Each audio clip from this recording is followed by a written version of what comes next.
अस्सलामुअलैकुम। Programming mentor में खुशामदीद। मेरा नाम कामरान है। दोस्तों, आज का हमारा टॉपिक नोड स्पेसिफिक टेम्पलेट से रिलेटेड है। लास्ट लेक्चर में हमने पेज स्पेसिफिक टेम्पलेट को डिस्कस किया था, जो कि सेकंड लेवल हायरार्की थी। अब हमारा जो नोड स्पेसिफिक टेम्पलेट्स हैं ये थर्ड लेवल हायरार्की है। तो इस चीज़ को हम कैसे अचीव कर सकते हैं, तो चलिए स्टार्ट करते हैं। किसी भी पेज का जो कंटेंट का सेक्शन है उसमें हमने कैसे चेंजेस करने हैं, जो भी फील्ड्स एसोसिएटेड होंगी उनका लेआउट कैसे चेंज हो सकता है।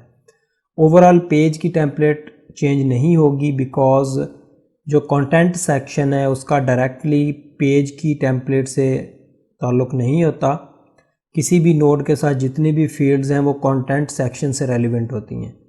पेज की टेम्पलेट पे जो भी ब्लॉक्स या लेआउट्स अप्लाई हो रहे होते हैं उनका कोई कंटेंट के साथ डायरेक्टली लिंक नहीं होता, वो हमने मैन्युअली बाइंड किए होते हैं अपने उस पेज के साथ। फॉर एग्ज़ाम्पल, अगर यहाँ पे आप लोग स्क्रीन पे देख रहे हैं, मैंने नोड की टेम्पलेट ओपन की हुई है। तो इस नोड की पहले तो ये आपको टेम्पलेट मिलेगी कहाँ पे। अगर आपकी थीम में ये टेम्पलेट ऑलरेडी अवेलेबल नहीं है कंटेंट के सेक्शन में, तो आपने ये अपने पेरेंट थीम से कॉपी करनी है node.html और अपने थीम में प्लेस कर देनी है। अब सेकंड स्टेप जो है, आपने यहाँ पे नीचे इसमें देखना है कि आर्टिकल का एक टैग होगा और उसके अंदर सारी उसकी फील्ड्स लिस्ट डाउन हो रही होंगी। जितनी भी आपकी किसी स्पेसिफिक आर्टिकल से रिलेटेड फील्ड्स हैं, फॉर एग्ज़ाम्पल आपके पास नोड की कंटेंट टाइप के आर्टिकल्स आ रहे हैं, उसमें जितनी भी फील्ड्स हैं, like for example title, description, date की फील्ड, वो सारी इसमें लिस्ट ऑन हो रही होंगी और हमने सिर्फ उन्हीं का लेआउट चेंज करना है। अब यहाँ पे जो node.html की टेम्पलेट है ये बाय डिफ़ॉल्ट रेंडर हो रही होती है। अगर आपने किसी स्पेसिफिक कंटेंट टाइप के लिए ये कंटेंट की टेम्पलेट अलहदा करनी है, तो वो आप कंटेंट टाइप के नेम से अलहदा कर सकते हैं। फॉर एग्ज़ाम्पल, जैसे ये नोड की टेम्पलेट है, मैं इसको कॉपी पेस्ट करूँगा और यहाँ पे इसका नेम चेंज कर देते हैं। जैसे हमने लास्ट लेक्चर में पेज की टेम्पलेट को अलहदा किया था, तो यहाँ पे डबल डैश ब्लॉग लगा देना है। सिर्फ नोड के केस में प्री डिफाइंड मेथड्स जो हैं वो वर्क करते हैं। लाइक हमने लास्ट लेक्चर में जब पेज की टेम्पलेट को ब्लॉग की कंटेंट टाइप के लिए स्पेसिफिक किया था, तो डायरेक्टली हमें वो चीज़ अवेलेबल नहीं थी।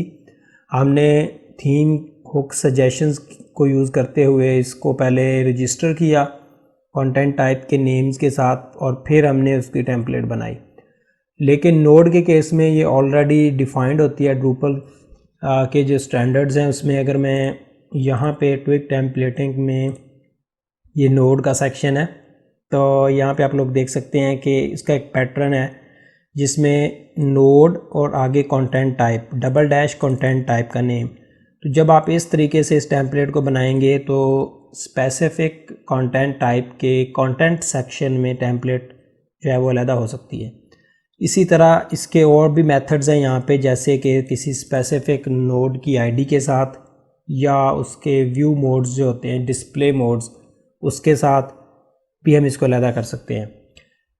तो वापस जाते हैं कोड की तरफ और यहाँ पे चूँकि हमने इसको अलहदा किया है, इसमें हम थोड़ा सा कंटेंट राइट करते हैं और फिर देखते हैं कि क्या ये हमारा जो कंटेंट है ये उस टेम्पलेट में आता है या नहीं। ब्लॉग कंटेंट सेक्शन,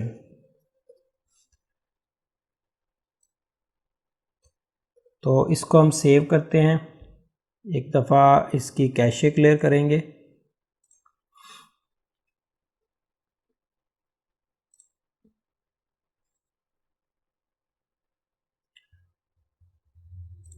और यहाँ पे कैशे क्लियर करने से पहले हम लोग, ये मेरे पास दो ब्लॉग आइटम्स क्लियर, ये मेरे पास दो ब्लॉग के कंटेंट क्रिएटेड हैं, इनमें से पहले को ओपन कर लेते हैं।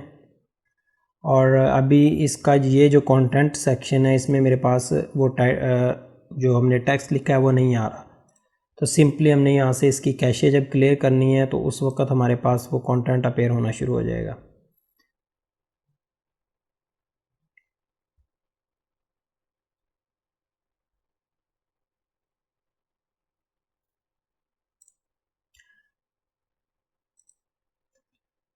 तो यहाँ पे हम थोड़ा सा टेक्स्ट,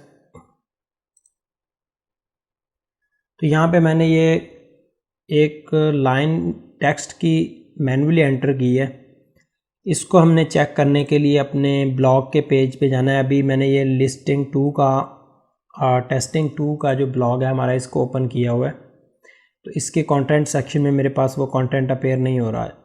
इसकी जब हम कैशे क्लियर करते हैं तो उसके बाद हमारे पास ये आ जाएगा। तो यहाँ से कैशे क्लियर करते हैं एक दफ़ा,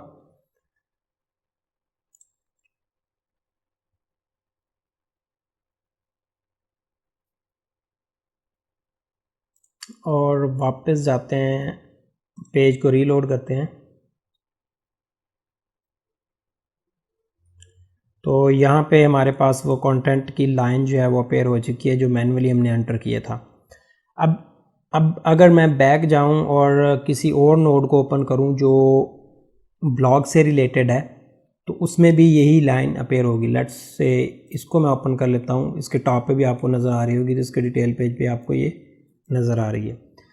अब हम चाहते हैं कि जो अगला इसका वे है वो है कि आप किसी नोड की आईडी के साथ इसको बाइंड कर दें। फॉर एग्ज़ाम्पल कंटेंट के सेक्शन में जाते हैं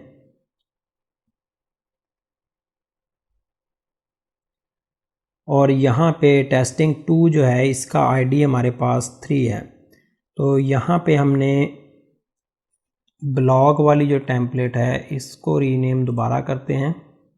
अभी हम इसकी कंटेंट टाइप से हटा के इसको आईडी की बेस पे करते हैं। तो यहाँ पे मैं 3 लिख देता हूँ। तो ये अब सिर्फ टेस्टिंग 2 के केस में रेंडर होगी। ठीक है, वापस जाते हैं, कैशे क्लियर करते हैं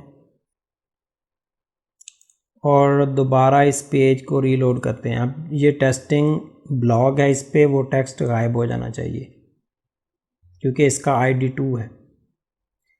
देखिए जी, टेक्स्ट इसका गायब हो चुका है। और अब हम वापस जाते हैं, इस टेम्पलेट से ये चीज़ निकल चुकी है। अब ये सिर्फ टेस्टिंग 2 जिसका आईडी 3 है ये वाला, उसके केस में यहाँ पे आप लोग देख सकते हैं उसके सेक्शन में आ रही है। अगर मैं इसका डिटेल पेज भी दिखाऊं तो वहाँ पे भी ये अपीयर हो रही होगी। इस तरीके से हम लोग कंटेंट स्पेसिफिक टेम्पलेट्स बना सकते हैं डिफरेंट व्यू मोड्स के केस में भी। फॉर एग्ज़ाम्पल आपका एक टीज़र व्यू है, एक आपका डिफ़ॉल्ट डिस्प्ले है, तो उन दोनों के केस में भी आप टेम्पलेट्स अलहदा कर सकते हैं। सिंपल जिस तरह हमने आईडी और कंटेंट टाइप का नेम ऐड किया था, जो थर्ड पैरामीटर है वो भी आपने डबल डैश के साथ उसका व्यू मोड जो है वो अप्लाई करेंगे तो वो उस व्यू मोड के केस में टेम्पलेट अलहदा हो जाएगी। वीडियो अच्छी लगे तो लाइक कीजिए, शेयर कीजिए, चैनल को सब्सक्राइब कीजिए ताकि आने वाली वीडियोज़ की नोटिफिकेशन आपको बर वक्त मिल सके। Thank you.